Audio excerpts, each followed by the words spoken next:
Hello, everyone. I'm Eric. I'm here to talk to you about our recent road trip from Chatham, Ontario, Canada to Orlando, Florida in our Chevrolet Bolt EV. Now, we don't live in Chatham, but we have friends and family that live there, and my wife and I picked up 2 friends there, so this is where we decided to start our journey from. Many think this trip isn't possible, which is why I'm making this video to show that it most certainly is possible today, and will only be easier in the near future. This will be a 3-part series starting with the journey down. The second part will be our time in Florida with our Bolt EV, and the third part will be our journey back, coming back to Chatham. Make sure to tune into the third part as the charging network is changing so rapidly that it has changed our route on the way back home. We made this journey with 4 adults and luggage. Others who have made similar journeys have typically stuck to a more easterly coastal route, which has a more robust charging infrastructure, but I decided to take a more direct westerly route, predominantly following I-75. We decided to make this the first day a long travel day to stretch all the way to northern Georgia to stop for the night, to make for a shorter day the second day into Orlando. The first leg of our journey was from Chatham to Toledo. This distance was approximately 180 kilometers, about 113 miles. We left Chatham with an 86% state of charge and got to the University of Toledo unit, which is a 100 amp Greenlots charging station, which isn't super fast, but it got the job done and it was free to use. Charged our car at close to 40 kilowatts, and a stop here would be about 1 hour. We charged enough to actually make it to Columbus, which was our backup location, which was 210 kilometers or about 130 miles away. We spent our time in the student center at the University of Toledo, which had a Starbucks there, so we could grab a quick bite to eat and use the washroom. Welcome to the United States of America.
Our next leg was from Toledo to Findlay, Ohio. This was a Chevy dealer that was only about 50 miles away, but we didn't comfortably have the range to make it all the way to Cincinnati, so this was planned to be a quick top-up charge, about 20 minutes to make it down to Cincinnati. This stop saved us about 60 miles from having to go to Columbus, so stopping at the lower 25 kilowatt charger was worth it. The dealership was open, the staff was courteous. When we pulled up in, we did find another Bolt EV topping up his car on his journey from Michigan to Cincinnati, but he only needed about 15 minutes to finish his top-up, so we waited for him and then completed our charge.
next leg was from Findlay to Westchester, just north of Cincinnati. When we arrived, another Bolt EV was charging, and he was checked in on PlugShare, indicating he had 25 minutes remaining. It seemed like a popular spot.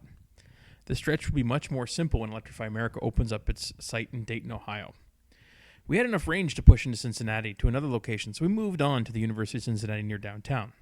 When we arrived, this too was also in use. The station indicated a maximum charge time of 20 minutes as well, which would not be long enough to make our next destination. Very close by, though, was the Cincinnati Zoo.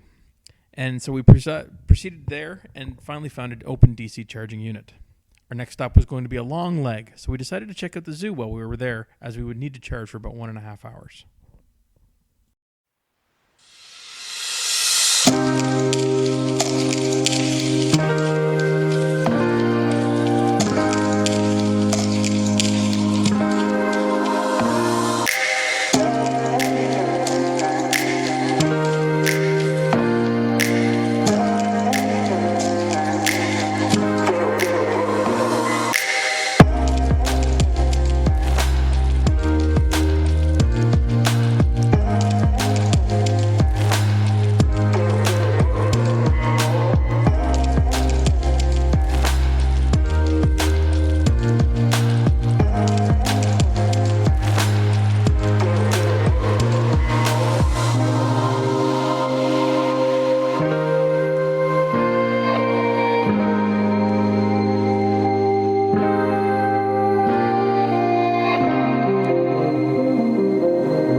Next leg of our journey takes us almost through the whole state of Kentucky to Williamsburg, Kentucky, some 187 miles from our last stop. This would be our first Electrify America charging station. These stations are capable of charging our Bolt EV at its maximum capacity, peaking out at nearly 56 kilowatt. This stop would be fairly short, about 20 to 25 minutes, due to the faster chargers in our next charging stop that was not that far away. Apologies as the camera I'm using does not have great low light performance.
next leg takes us in through Knoxville, Tennessee, to another Electrify America site. The Electrify America sites are not too spread out in this section, so it makes for fairly short charging stops. This one would be less than 30 minutes. Many of the Electrify America sites are located near 24-hour Walmarts with access to washrooms, snacks, and free Wi-Fi, so that comes in very handy.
Our next leg takes us from Knoxville, Tennessee to just northeast of Chattanooga. Again, this site is an Electrify America site. This is our last charging stop before reaching our hotel that night. The next leg will still be under 100 miles, so the charging stop will only be about 30 minutes. I unfortunately did not record video for this leg, but I did capture a picture of the charging site for us to enjoy. Our last leg of this very full day would bring us to our hotel in Kenessa, Georgia. I picked this hotel because it has a number of level 2 charging options. The idea was that we'd be able to rest up while getting a full charge for the next day. But things don't always turn out as planned.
Iced. That's right. Yes, the charging stations were blocked that evening. Only one Tesla Model 3 was there charging, but it looks like the rest of the charging stations were blocked by other cars. Unfortunately, I could not charge that night, but thankfully, not too far away, just about 6 miles away, was another Electrify America station that I could use in the morning. Because of our late arrival, that also meant now we had a late start this morning. And because we couldn't charge last night, that means now we needed to go and charge before we could move on to our next station. This also changed our route planning. This means I broke up our next leg into a couple charging stops. So I had to add an additional charging stop in Forsyth, Georgia, in order to make best use of our time. I didn't charge the batteries for my camera that morning as well too, so therefore the next couple of charging stops I did not record on camera, but I did snap some pictures while at the charging stations that I've included here. We are now on our way to Dublin, Georgia. This route now takes us off I-75 and towards the coast, as at the time we made this trip, the charging infrastructure along I-75 in southern Georgia and northern Florida was not that great. But stay tuned for part 3, as this changes on our way back home. Had we had received a full charge the night before, this would have been our first charging stop of the day. This site is sponsored by Georgia Power, running on the ChargePoint network, and the charger was 125 unit, which is decent speed. Our next stop was planned to be a bit away, so this would be about a 45-minute charging stop, so we had some lunch while we were here as well.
We are now on our way down towards Savannah. This stop is an Electrify America station and will be a longer 45 to 50 minute stop as we need to charge to about 70% to make our next destination. This is the first time we've had some issues with an Electrify America station. Some of the terminals when we arrived appeared to be out of service, but we found that when it worked and got charging started. After our car charged to about 60%, the station stopped charging and sent us a text message. This was a bit annoying as we were about a 10-minute walk away. We walked back and switched stations again to get it back up and charging, but we got the job done. Our car uses a CCS combined charging system, which has a lot of options at these Electrify America sites. But each Electrify America site only has one CHAdeMO plug. So I would be careful, depending on these sites, if you have an EV dependent on CHAdeMO. Electrify America recently apparently released a software update to its stations to improve performance. We shall see how this plays out. Personally, I found some of their stations a bit finicky, but they never let us down.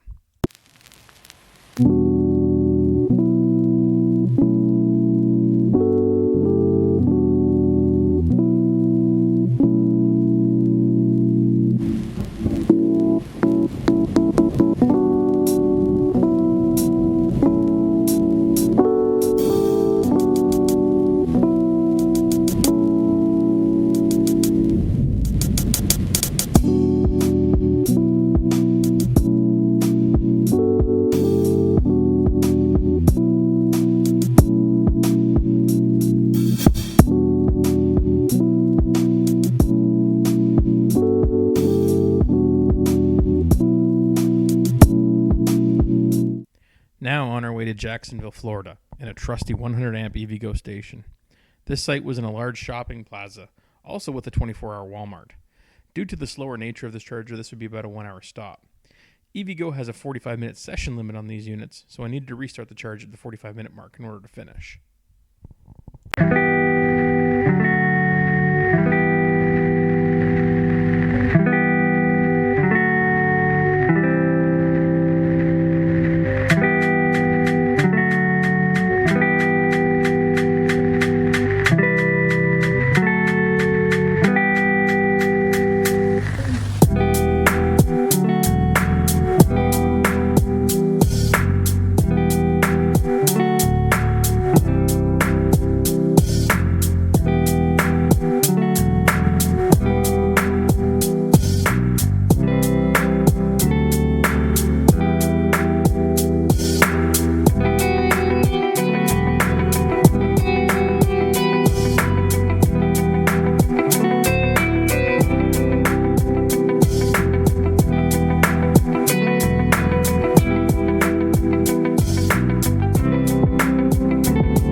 Finally on our way to our last charging stop near Daytona Beach, Florida before our final destination. This was an Electrify America station. We had a couple of issues getting the charge to initialize and had to move to a different plug at this site, but eventually got it to work. We didn't technically need to charge here too long, but I wanted to arrive at our Airbnb destination with enough charge to start our day tomorrow. So we stayed in charge for about 45 to 50 minutes. I did not know what the charging situation would be like at our destination.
Well, we made it.